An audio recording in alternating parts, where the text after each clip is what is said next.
اللهم صل على محمد وعلى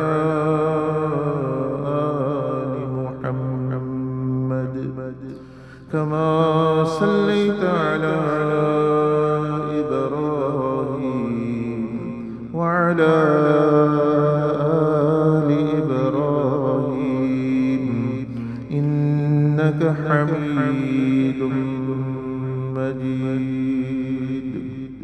اللهم بارك على محمد وعلى آل محمد كما باركت على إبراهيم وعلى آل إبراهيم إنك حميد مجيد. أعوذ بالله من الشيطان الرجيم. بسم الله الرحمن الرحيم. الحمد لله رب العالمين الرحمن الرحيم مالك يوم الدين. إياك نعبد وإياك نستعين. اهدنا الصراط المستقيم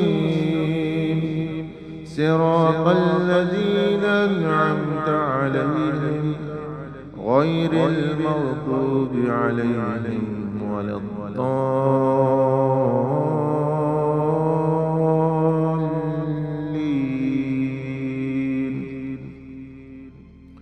بسم الله الرحمن الرحيم.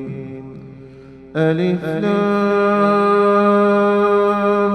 ميم. ذلك الكتاب لا ريب فيه هدى للمتقين الذين يؤمنون بالغيب ويقيمون الصلاة ومما رزقناهم ينفقون والذين يؤمنون بما أنزل إليك وما أنزل من قبلك وبالآخرة هم يوقنون. أولئك على هدى من ربهم وأولئك هم المفلحون. الله لا إله إلا هو الحي القيوم لا تأخذه سنة ولا نوم له ما في السماوات وما في الأرض. من ذا الذي يشفع عنده إلا بإذنه يعلم ما بين أيديهم وما خلفهم ولا يحيطون بشيء من علمه إلا بما شاء. وسع كرسيه السماوات والأرض ولا يؤوده حفظهما وهو العلي العظيم. لا إكراه في الدين قد تبين الرشد من الغي. فمن يكفر بالطاغوت ويؤمن بالله فقد استمسك بالعروة الوثقى لا انفصام لها والله سميع عليم. الله ولي الذين آمنوا ويخرجهم من الظلمات إلى النور، والذين كفروا أولياؤهم الطاغوت يخرجونهم من النور إلى الظلمات، أولئك أصحاب النار هم فيها خالدون.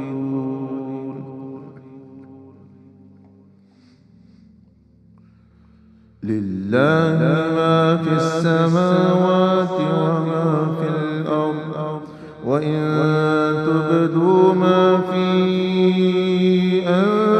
أنفسكم أو تخفوه يحاسبكم به الله، فيغفر لمن يشاء ويعذب من يشاء، والله على كل شيء قدير.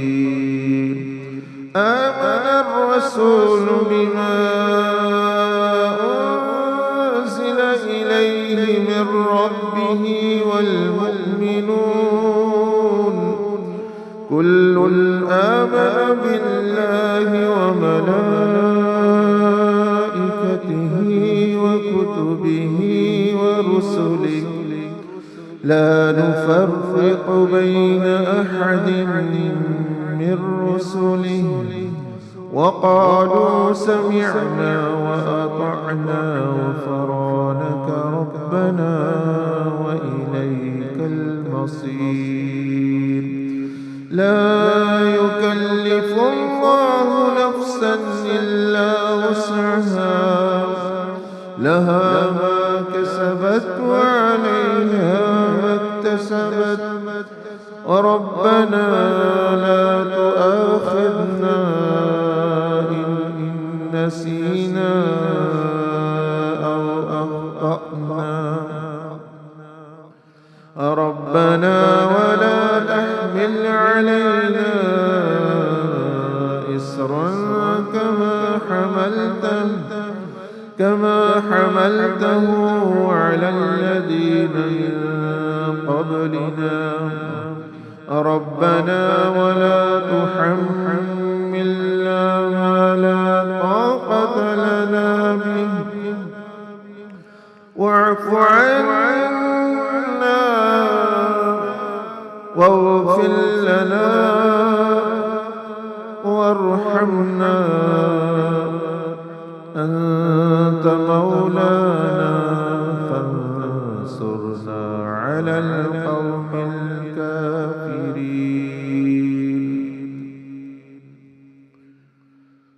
شهد الله أنه لا إله إلا هو، لا إله إلا هو، والملائكة وأولو العلم قائما بالقسط، لا إله إلا هو العزيز الحكيم. إن الدين عند الله الإسلام.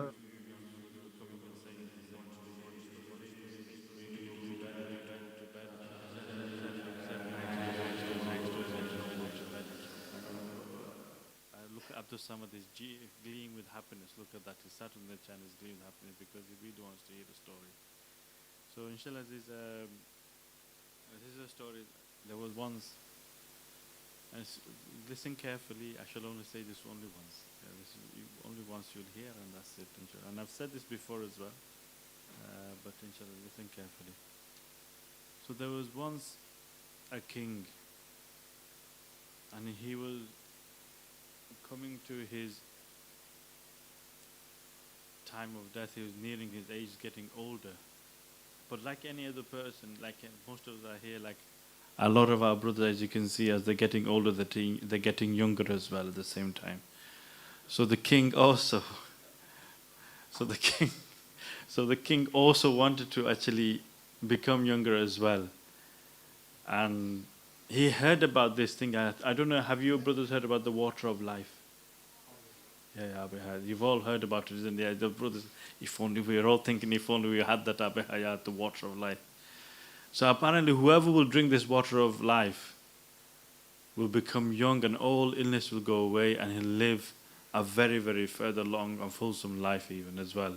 So if he has any illness, everything will be renewed. If he has white beard, he'll go to a black beard. But most of us have actually achieved that now. If you don't need Abu Hayat for that these days, and if you have any weaknesses and joints, that everything becomes refreshed and everything becomes energized. It's like a young man again. He heard about this, so he said, called his ministers. He said, listen, go and find me this Abu Hayat. Go and find me this water of life. Go and find it. We've heard about it. Have you heard about it? The minister says, yes, we've heard about it, O our king. Then go and find it. Whoever will get it, I'll give you such a reward. Go and find it. So he sent them and distributed all different countries, different places. Far. They went to travel. Some went and took some armies with them as well, soldiers with them. The directly places there. Do you know about that? No. So they're ransacking places one after another. Eventually, one of the ministers, he found and heard about this village. We heard about this village. So what happened? We went to the village, and they went and knocked on the doors of every villages. Hello, yes. How can we help? We've been sent by the king. Yes. Please, do you know anybody who knows about the Abu Hayat? We don't know anything about it. Eventually came to one door. They said, we don't know anything about it, but we know a person who once did know something about it. I said, who is it? He said, he lives in the next village, go there. So they went to the next village. And then taking the soldiers, they went, knocked on the door. Hurry up, open up. Yes, what's the problem? What's the issue? Who's banging on the door? Is this they're going to break the door down? So he opens the door. And he's an old man. They're thinking, he's an old man. If he found Abu Hayat, he should be young. It doesn't make any sense. They said, we've been sent by the king. We're the minister of the king, and I am his direct man. So please tell me, do you know where the Abu Hayat is? He said, I don't really know. No. You must know because we've been told that you do know. He goes, on whose authority have you come again? He said, I've come from the king. We have come from the king, and if you don't tell us, we'll punish you severely. He goes, okay, calm down, relax. So you come for the Abu Hayat? He said, yes. He said, okay then, I'll tell you what the Abu Hayat is. But you need, there's some conditions I have. They said, okay, that's not a problem. First condition, you need to get a ship. Okay, fine, that's not a problem. Second is that when we get the Abu Hayat, you should also distribute it amongst the people in the village as well, not just for your king. Now they're a bit reluctant here because they don't know what the king will do. They said, okay, we'll have to discuss with the king. They said, okay, that's fine. And the third condition is that you have to do everything that I tell you to do. I said, okay, then fair enough, that's fine. You come with us to the king then. He said, no, I'm not going to go to the king. You report back to the king and you bring your ship here, then we'll set off sail. So they quickly went to the king. They told the king, these are his conditions. We found it, oh, our king. We found such a person. So the minister who found it, he's very gleaming with happiness. Yes, I found it and I'm going to get a good position. He said, okay, you go now. You go, take some soldiers with you, take some servants with you, and go take a ship, a large ship, whatever you need. Take whatever you need, go and get me that water and meet his conditions. He said, okay, that's fine. So what happened? The minister came with the ship. The soldier was already there. They said, are you ready? So the old man actually was outside, waiting on the coast. He said, yeah, that's fine. Have you got everything? Yes. Are you going to listen to everything that I tell you to? He said, yes, we will definitely. That's fine. He said, can we take some of the villages from there as well? Villages as well. What do you want them for? Because I also want to remember the condition when they should also be helped with the distribution of Hayat as well. Water of life, they should also have it as well. I said, okay, then that's fair enough, bring them along. We can't take too many. So he took about 10, 15 people of the village with him as well. Then they set sail. They sailed, and they sailed. Went through so many seas, traveled for days upon days, thinking that this person, eventually the people in the ship think this person is taking us for a fool. He's not taking us anywhere, we're just sailing and sailing, we're not going anywhere. He reminded them, did I tell you, you have to do everything that I tell you to do? Yes, okay, fair enough. Eventually, they're like nearly into thirsty, dehydrated. They can't, their supplies running out. They think this person is going to kill them, definitely for sure. Eventually, they see land. They say, we can see a land. He said, yes, go ahead straight to that island there. So they sailed, parked the ship. Then they come off the ship. What did the old man say is that, come, everybody form a line. What do you want us to form a line? Get a rope. So he attached a rope to himself, and he said, everybody hold on to this rope. Tie it around yourself if you need to, but hold on to the rope. And then they started walking. They said, do not stop. Nobody stop. Now you're in the jungle. They see the jungle. Trees, bushes, herbs, everything's there. They're trying to fend it away. Some of them are sleeping, but they're trying to fend it away, cutting the grasses, cutting the shrubs, cutting the leaves. They're getting through. It's been an hour or so they're actually doing this, and they're thinking, he's definitely going to kill us. He's probably taken to us a pit so we can die there. That's what he's doing. He's definitely killing us. But the others were saying, no, just carry on. The minute he said, shut up everybody. You have to listen to what he said. That's what he said. Just carry on. He won't do anything. Otherwise, we're all going to kill him before he kills us. Okay, fine, let's go. The old man is hearing all this. He's just smirking. It doesn't matter. He's just carrying on. So he's carrying on. Because in those days, what happened is that the kings would actually do zulm upon the people, oppress the people. And they knew the people would be against them anyway. So they didn't know whether to trust the man or not to trust the man. He could be taking them to their deaths, or he could be giving them such joys that we can't understand. So they had to do, because that was the condition. So they went and traveled through the desert. And nearly, what happened is that the midday sun is coming. It's really, really hot. They'd gone through the jungle. Eventually, they came to a mountainous region. They came out of the jungle area. They can see a mountain. And in the mountain, there's a cave. There's a cave that they have to go through. They said, what now? He said, we have to go into that cave. Are you mad? We don't have anything, no light whatsoever. We don't have anything with us. He said, just trust me. Just follow me into the cave. Some of them were looking at each other saying, we're exhausted. Can we not have a break? They said, no, we have to get there quickly. They looked at each other.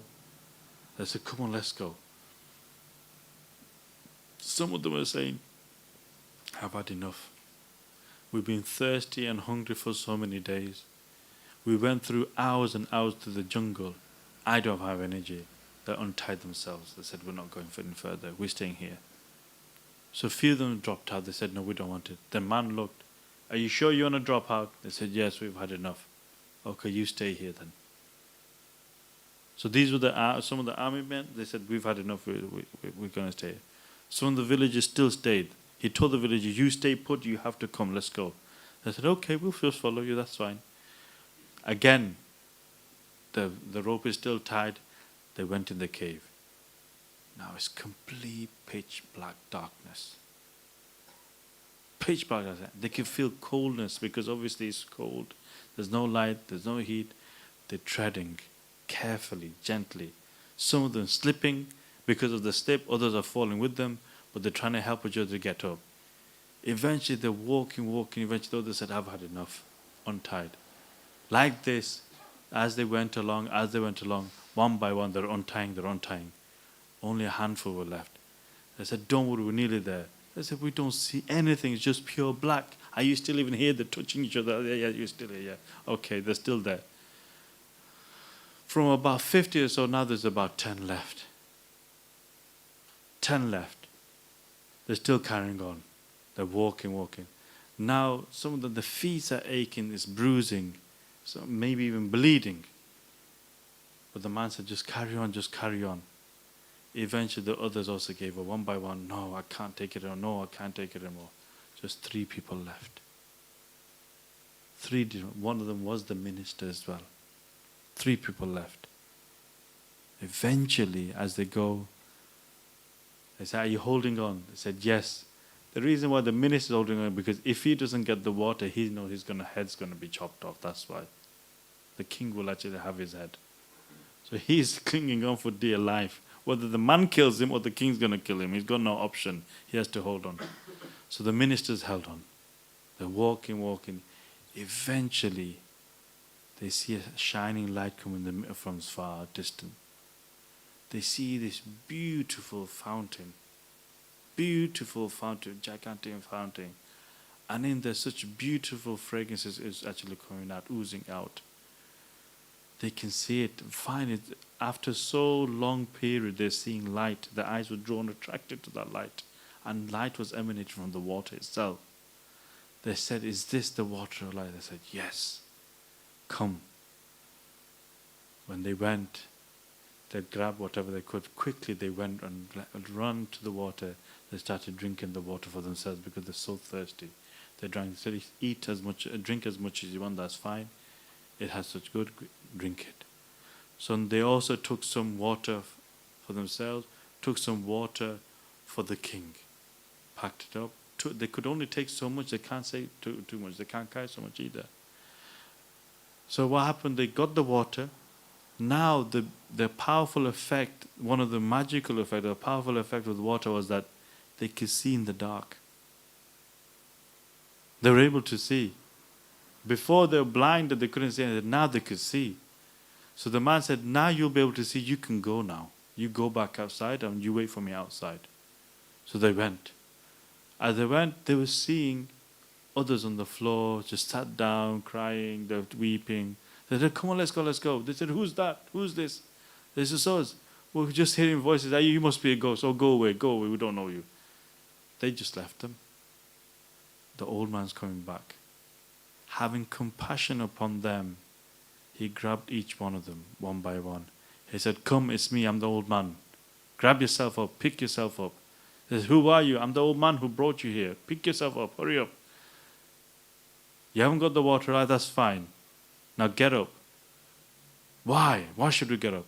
He said, don't worry. You have not got the water, right? Just follow me. The others have, few of them got it. We'll see you outside. But let's go outside from the darkness of this cave. But what I will tell you is that, do you trust me? They said, how can we trust you? Because we've not got the water. They said, just trust me. Do you trust me? I said, okay, then we have to trust you. Can you feel the things on your feet? These rocks that you feel on the feet. Can you feel them? They said, yes, we feel them. And he said, I know it's difficult. Grab as many of those rocks actually as you can. Grab as many of them. I said, what on earth is this old man saying? He sailed us all the way from our houses for so many days and weeks we've been traveling. Then he took us to the jungle, we're starving. Now he brought us here and we're stuck and we're hungry, we're thirsty, we're starving. We've got no energy. And he wants us now to pick up these rocks, and for what value are they? What's the point? We're tired, we're exhausted. So some of them left it. They said, okay, if you don't want to pack it, just hold on to my shoulder and just follow me out. But if you can, grab as much rock as you can. So those of them who listened, they grabbed few rocks. Those of them who listened to him properly, they filled their pockets up. They filled whatever they could. Because the old man said, just fill as many of these things you can, and then we'll see you out. They grabbed the old man by the shoulder, one by one. Each of them actually got out safely. When they came out in the light of the sun from the cave, from the darkness of the cave, the old man said, look at your pockets. Look at what you got hold of. They looked. They saw that these were like rubies and gems and all these beautiful stones and emeralds that are so precious that one little stone would be sufficient for the whole of the lifetime. That's how precious they were. Some of them, when they saw this, they were doing such afsoos, saying, oh, gosh, why did I not grab more? It's just like me and you. We don't know, when we put our hand and look at it, when we think, and the person said, grab as much as you can. I said, no, it's probably harmful, just take a little bit. Then we take a little piece and think, oh, it's gold. Oh, I should have taken more. Now imagine this person was telling them, pick as many, and now they're seeing that these are such precious stones, so valuable, that these are poor villages, they could have lived in mansions and buy mansions and lands and buy produces. But now some of them are regretting so much, why didn't they grab more? And there are some who are outside who didn't go inside. They said, how did you get hold of these? They were inside the cave. Why didn't we go inside and get them? They're regretting as well. And the ones who were able to see, they knew these were precious rocks and they grabbed whatever they could as well. So they all then went into the ship. Some of them extremely happy, gleeing. Others were really despondent and in despair, saying, what happened to us? Why didn't we get it? As they shipped back to their home, they got to the king. People were greeting them with cheerful and joy and happiness and saying, oh, well done, the ship has arrived, and look, they've got the Abu Hayat. They took the water to the king. The king drank, and he gained his youth again and strength again. The minister was given high position. He got a very high rank as well. And the people in the village, they also found some stones and they become affluent as well, people in the village. The old man that went back to his little hut, stayed there, and he said, from now on, nobody disturb me. Nobody disturb me, and nobody ever come to me about the water of life. Now you know how to get it, you don't need to come to me. That's it. So that's the story of the water of life. Good story. What's the moral of the story? Simple. That old man was actually Sayyidina Khidr. It was Sayyidina Khidr who actually showed them how to get to water of life. And then what happened was that he put some condition down. Sayyidina Khidr put some condition down. He said, what is it? Follow and do whatever I tell you to do. The example of this is like, if you have a teacher and guide, you should also follow. The Abu Hayat, the water of life, is really representing the pleasure of Allah subhanahu wa ta'ala. The water of life represents whoever will drink the pleasure of Allah subhanahu wa ta'ala, he is successful in this world and hereafter. There's nothing for him to worry about. So what happens is that you need to follow a guide. You need to follow a teacher. You may be going and thinking, what is going on? What is happening? Why am I not excelling? Why am I not progressing? It's difficult, it's hard. Yes, we know it's difficult, it's hard. The journey and the path to the pleasure is going to be difficult. There will be obstacles. There will be times when you fall. You will fall. There will be times when your nafs will get hurt. He will get hurt. He will get upset. Doesn't matter. Carry on. Like the man said, Sayyidina Khidr saying, carry on, carry on, carry on. Then what happens is that the cave, what was it representing? Cave was really representing this dunya. Darkness of this dunya. You just carry on, even though it's hard, it's difficult, it's hard, and your feet are hurting, it's cold, it's dark, it's heavy to actually lift these coals, to lift the stones because they're heavy, they're burdensome.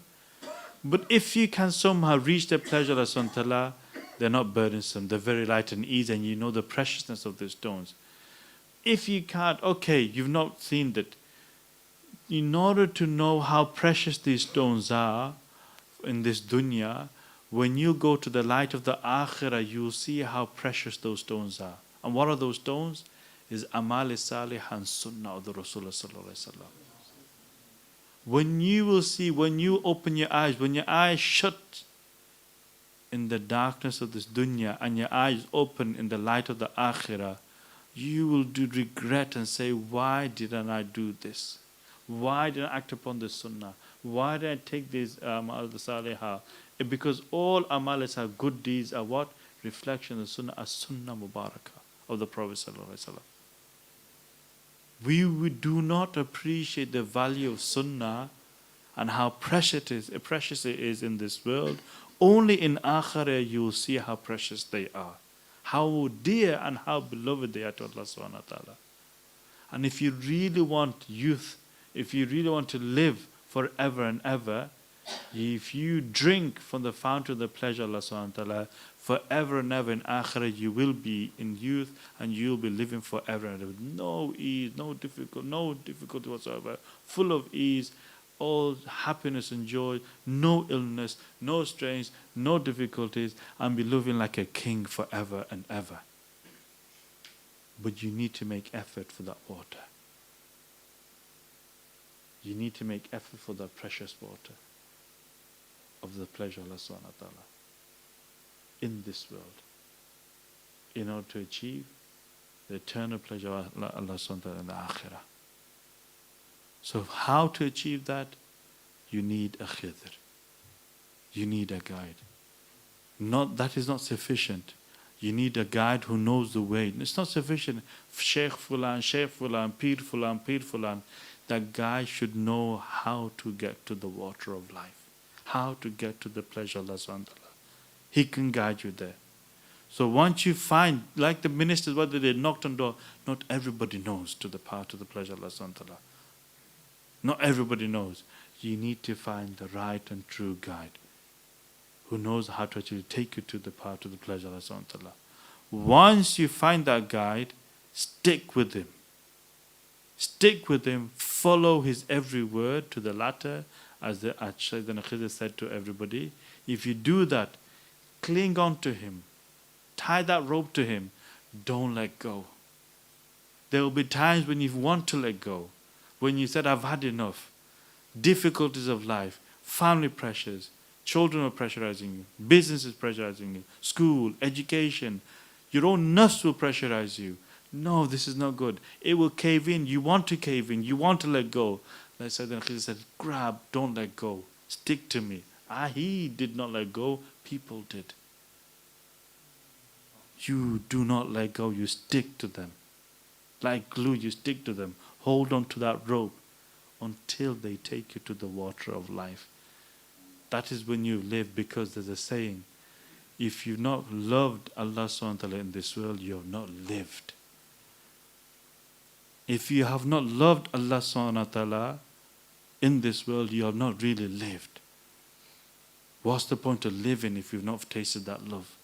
And that's what these mashayikh want to do, is take you to the love of Allah and experience that love. Experience that marifah, experience that pleasure. So that when you go to the akhirah, you are living in bliss forever and ever and ever. So my dear brothers and elders, it's a reminder for myself and yourself, is that find that guide. Make the water of life your purpose, the pleasure of Allah subhanahu wa ta'ala. Once you found them, stick to them and follow them. No matter how difficult things comes in your way, dunya troubles you this way and that way, never let go. Stick to it until you attain the water of life. Okay? جزاكم الله خير. جزاء سبحانك اللهم وبحمدك أشهد أن لا إله إلا أنت أستغفرك وأتوب إليك.